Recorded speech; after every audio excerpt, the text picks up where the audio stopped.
अस्सलाम वालेकुम, welcome to Food Eat Simply. आज हमारे किचन में बन रही है बालूशाही, जो कि बहुत ही मज़ेदार और लजीज होगी। बाहर से मंगवाने के बजाय आप अपने घर में भी बना सकते हैं।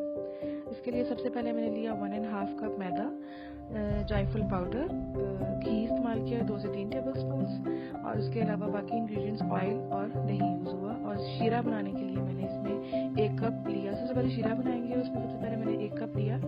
1.5 कप तकरीबन चीनी है और 1 कप के करीब पानी है। शीरा बनाना है, उसके लिए आप जिस मर्जी इसके लिए क्वांटिटी यूज़ कर लें चीनी की, जितनी आपको मिठास की ज़रूरत है।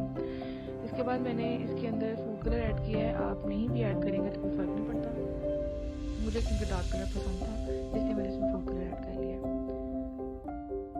उसके बाद मैंने इसमें थोड़ा सा लेमन जूस ऐड किया है और इसको थोड़ा सा थिक होने के बाद इसको हम साइड पे कर लेंगे। और इसके बाद हम बनाएंगे इसकी डो बालूशाही की। इसमें 1.5 कप मैदा है, जिसमें मैंने बेकिंग सोडा ऐड किया 1 टीस्पून, जायफल पाउडर है, आप सिनेमन पाउडर भी यूज़ कर सकते हैं थोड़ा सा सिर्फ स्मेल के लिए, और 2 टेबल स्पून इसमें घी इस्तेमाल किया है मैंने।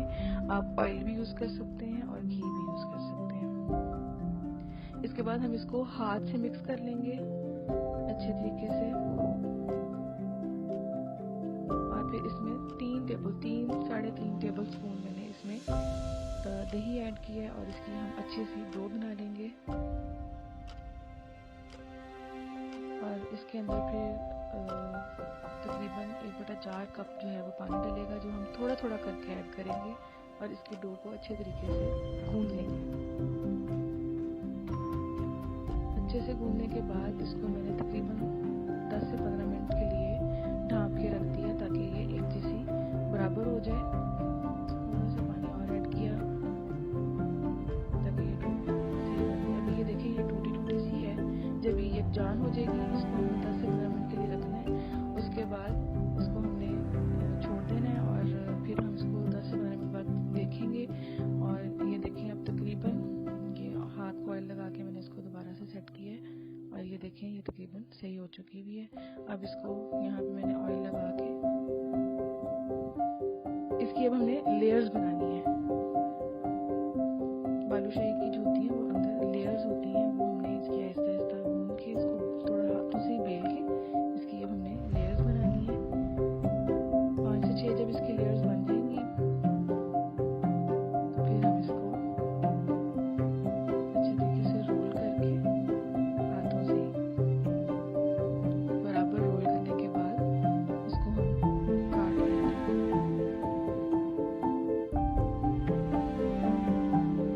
ये बहुत बड़े साइज के भी नहीं हो और बहुत छोटे साइज के भी ना हो, अच्छे से बराबर इसके कट्स लगा के फिर हम इसके गोल पेड़े बना के और इसके अंदर ऐसे अपनी फिंगर से थंब से थोड़ा सा सुराख कर लेंगे। ये देखिए सारे तैयार हो गए हैं। अब यहाँ पे मैं इनको डीप फ्राई करूँगी और डीप फ्राई हमने इसको तेज़ आंच पे नहीं करना ताकि अंदर से अच्छे तरीके से पक जाए।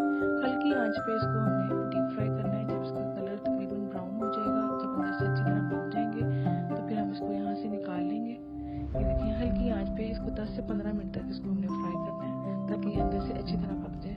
जब ये पक जाएंगे तो फिर हम इसको शीरे में डाल देंगे। शीरे में इसको काफ़ी देर डिप करना पड़ता है ताकि जो शुगर है वो अच्छे तरीके से अंदर लग जाए, अंदर मिक्स हो जाए।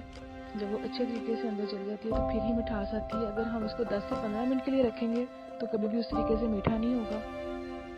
मिठास जो है वो ऊपर ऊपर ही रह जाती है, अंदर से वो मीठा नहीं होता। मैंने तकरीबन इसको 1.5 आवर इसको इसके अंदर